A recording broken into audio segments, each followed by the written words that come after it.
Hello there and welcome back to another review. So today we're going to be having a look at John Woo's seminal heroic Bloodshed classic with Chow and T Leung and Leslie Cheung, and that is A Better Tomorrow. The film that really did put John Woo on the map and started that whole heroic Bloodshed movement following on, like I say, that happened in the mid to late 80s. It really gave Chow Yun-fat as well his first real major breakout role, and a film that really has inspired. I mean, Better Tomorrow, do not underestimate it. It is inspired so much. There's a reason why John Woo is regarded to be one of the best action directors of all time. And Better Tomorrow, like I say, I have reviewed other John Woo movies on this channel, but I haven't touched on really any of his sort of heroic Bloodshed work, any of his sort of gunplay work. I'm doing that on purpose because, like I say, I want to get sort of gradually get into, like I say, the hard boileds and things like that, and Bullet in the Head and Once a Thief and things like that. They're all still to come on this channel. But as I say, Chow Yun-fat in his first major breakout role in a film that inspired so much in Hong Kong, Hollywood movies. And I think it's, like I say, it's impossible to sort of underestimate the importance of A Better Tomorrow. I mean, this film was it was a big deal. It was a big deal, and in many ways it still is. Released in 1986 and with little to no advertising when the film originally came out. It was pretty much, there wasn't a lot of marketing when the film was originally released. It didn't, produced by the maestro that is Soy Hark, and alongside Chow here we have, like I mentioned, we have the always talented, forever talented Shaw Brothers veteran T Leung and Leslie Cheung. I mean, make no mistake, this is a landmark film. It has a very tight budget, broke box office records, and now it is, like nowadays, it is extremely high regarded, and for good reason.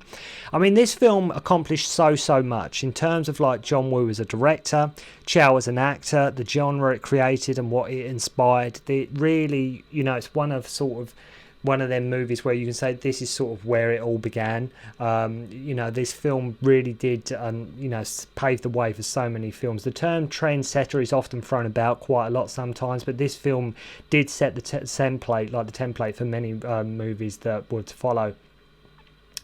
Brotherly loyalty, two handguns, explosions, you name it, it is all in this movie. I think it even got voted as like the second best Chinese language movie, or the best Chinese movie ever made of all time, or something like that. So I don't think that's really too bad of an accomplishment if a film you've made is meant to be one of the best, or second best Chinese movie that has ever, been made. So I don't think that's too bad.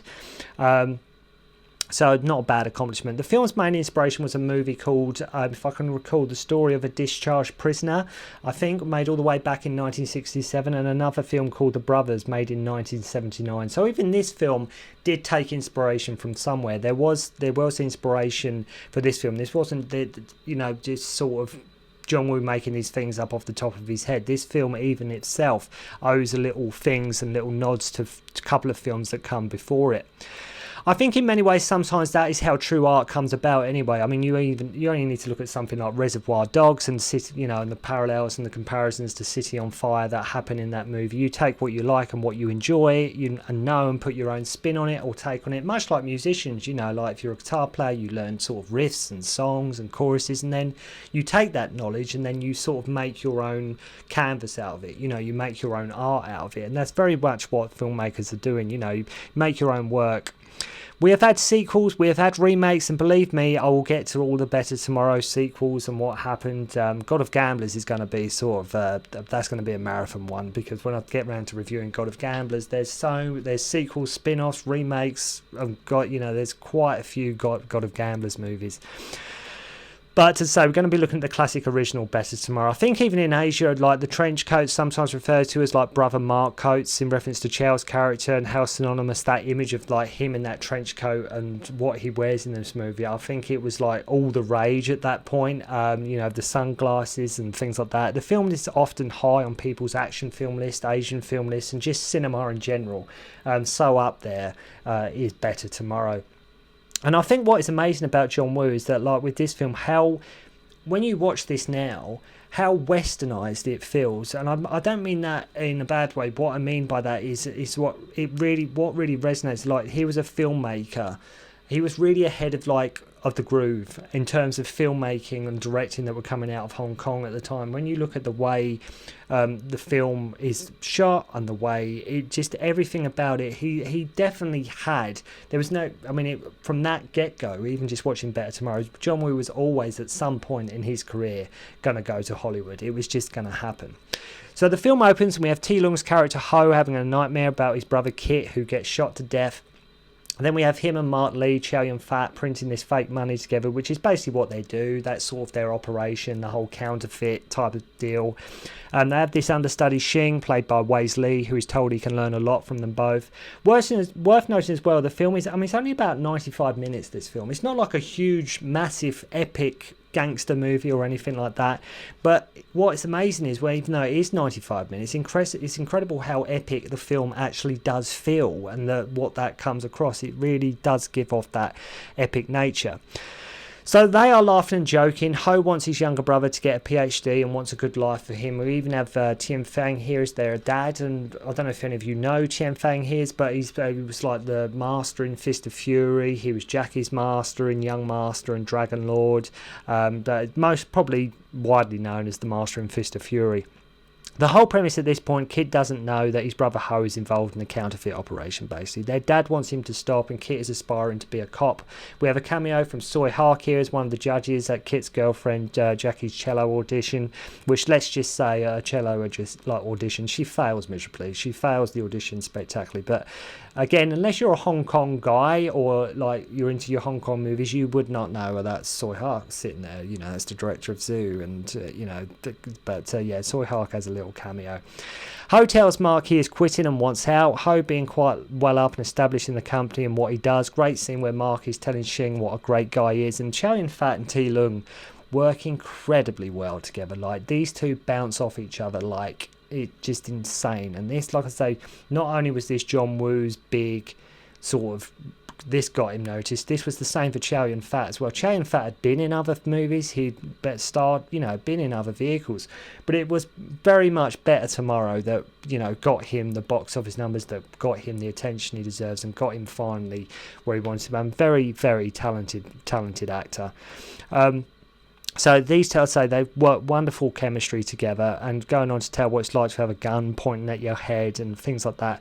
So you get the sense these two have been through a lot. Chow Yun-fat and T. Leung, that you get the sense that these two characters, they've been through a lot, they've got each other's back, and like I say, that's a theme with the whole heroic bloodshed genre, brothers in arms, comrades, we've got each other's back, you have to, it's that loyalty, things like that all play a part in these kind of movies. Loyalty then, that is a common theme in the whole John Woo sort of criteria. Sort of, if you like a John Woo, if you said you start like a template for a John Woo checklist movie, you've got to have, like I say, the brotherly loyalty in there, as well as two handguns, trench coats, sunglasses, you name it. So there's this Taiwan deal coming up, and I'll tell you probably have never seen so much smoking in your life as you do in this movie. There's so much smoking going on, along of course with trench coats and sunglasses, as I mentioned. So as soon as they get into the deal, Ho senses that something is wrong. Usual thing, the guy got paid double to take out Ho, so it all kicks off. Cops turn up, Ho gets shot. A killer comes to kill Ho's dad and threatens his son after the deal has gone south. We have a brawl here involving punches and boiling water in the face. Tian Fang here gets shot and stabbed. Ho surrenders to the police after realizing that going on the run is silly, it's not going to work. I might as well I want out anyway, let's just let's face my demons, let's just get it done. And this could actually be a turning point for his character. Then we have the awesome scene with Mark going to take care of the guy from Taiwan who planned the ambush, and this is where we get that classic two-gun John Woo violence, rapid-fire shooting, loud, brutal, brilliant, just incredible stuff. Hiding guns in the plant pots as well when he's taking this guy out, all good fun. Before he crashes the guy's party, he's putting all these plants in all these guns in these plants out the hallway, which I thought was quite cool. Mark, though, does get shot in the leg after he's massacred everybody at the hotel and begins to walk away. Ho gets released from prison, and his brother Kit, played absolutely wonderfully by the hugely talented Leslie Cheung, wants nothing to do with him, even going so far as to beat the crap out of him, saying he never wants to hear from him again. As I mentioned, he never knew what kind of guy he was and that kind of thing. I mean, their father's been murdered and he did lie about what he did, so he has every right to sort of be pissed off. I think that's, I think probably let that one. I think that's understandable. So Ho gets a job as a taxi driver and learns that Cheung has risen through the ranks out of their outfit, and it is now Mark who is like his lackey and his car cleaner. So Cheung, who was sort of their understudy, while Ho's been in prison, Cheung has risen up through the ranks and he's the one now who's sort of calling the shots. Chow, like I say, he has a leg brace. He's like a sort of a shell of the person he was before. And there's a wonderfully touching moment between Ho and Mark, with Mark tearing up when he sees him. And when you think about, look, going back to my previous review of like Little Big Soldier, sometimes you overlook, although it's a film, sometimes you do overlook the acting, and you forget like how well some people like in these movies can act, and especially in Better Tomorrow. I mean, Chow and Fat and T Leung, amazing performances, like really work well together. So in this scene here where Mark's sort of tearing up when he sees T Leung, really wonderful stuff. Absolutely love the way Chow acts the scene here. Wonderful. It's been 3 years since they basically saw each other. The film, you could argue, is quite simple in terms of plot, but it's just the way it's acted and the way it's performed, the direction and the acting, and it really does bring the film front and centre. So Kit is now a full-blown cop and is thrown off the thing, like the Cheung case, who has become obsessed with busting and taking him down. Emotional scene where Kit grills his brother as an officer and not his brother. Ho realising that he's really lost him, and it's like, he's questioning him as a cop, he's not talking to him as his brother anymore, and Ho's like, you can tell on his face, he's like, I've completely lost you, you honestly, it's clear to me now, you've really don't identify me as your brother anymore. Kit also holds the fact that Ho was once a criminal as to why he hasn't been promoted. Like, he sort of holds that against him, over him. So in his eyes, that is another thing that his brother sort of has messed up for him, that he's done wrong, and it's impacted his life in a negative way. Cheung wants Ho to come and see him, but he's not interested, right? Ho wants no more, T Leung's character wants no more to do with the operation. He wants nothing more to do with the outfit. Cheung mentions Kit. The whole idea is they will not let him leave the outfit or change his lifestyle so easily, as he was like a senior brother in their whole operation. He was like quite high up and he wants out. Like, he's done, right? He is really done. But he mentions his brother, so to say, sort of a threat, but in a roundabout way. They want him back so he can help bring back in clients, basically, and can continue their operation. But Cheung really wants his brother out of the way, as he knows he is onto him, like Kit is onto him. Kit, he says, he's not only dead because of respect. He's like, Kit identifies him as like his brother's like he's dead to him. He doesn't want anything to do with him. Because of Cheung, when he's talking to Ho, he says like, the only reason Kit's not dead is because of the respect I have for you. Like, basically, I could kill him anytime I want, and Kit's basically making things, hard work for Cheung. So we even have like John Woo, the main man himself, in this movie. He has a small role. I think Inspector Woo is his name. He's basically after Mark, after the hotel shooting, Chow Yun-fat's character. Ho comes to warn Kit they are trying to lure him into a trap. Kit still blames Ho for their father's death. Kit walks into a setup by Cheung and gets shot. Luckily though, it's not fatal, and he's sort of recovering in hospital at this point. Meanwhile, Mark is getting beaten senseless, and they rough everyone up at the taxi company where Ho works. So they injured his best friend, they shot his brother, assaulted his workplace. Mark and Ho have a moment where Mark wants to go and get Cheung, and it's, like I say, when I'm talking about the idea of brotherly loyalty and just where your loyalty's like, and it's a bit like if you cast your mind back to my last hurrah for chivalry review, there's a lot, even bearing in mind that was a lot earlier than this movie. In this, it's amazing how many themes and plot points do carry on from that movie of the, we've been wrong, let's go get him, and that's what Mark very much wants to do. Not for glory, he explains, but to get back something that he once had. Like, he wants him to play, and I love how Ho is like, please don't push me. Like, he does, like, don't make me go back into that life. I've come this far to get out of it. I want to do this, but I don't want to be in that life anymore. It's basically Ho's attitude. I mean, that isn't me. Again, I can't stress enough how amazing T Leung and Chow work together. The whole film is a bona fide classic revenge movie. Make no mistake about that. And it's never been.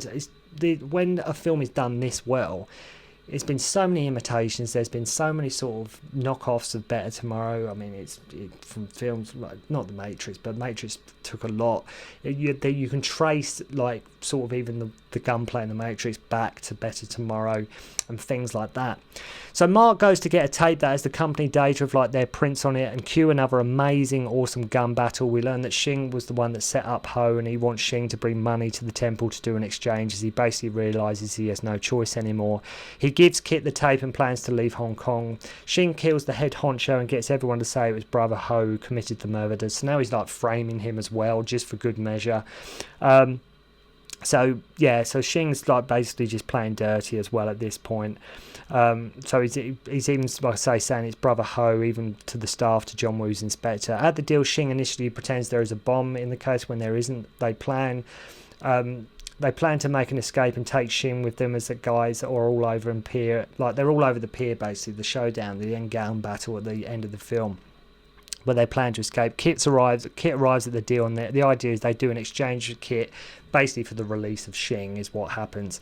Mark gets away on a boat, but returns and joins in the gun battle. I mean, actually even blowing up most of the pier from his speedboat at one point as well. Just lays waste to them from his speedboat.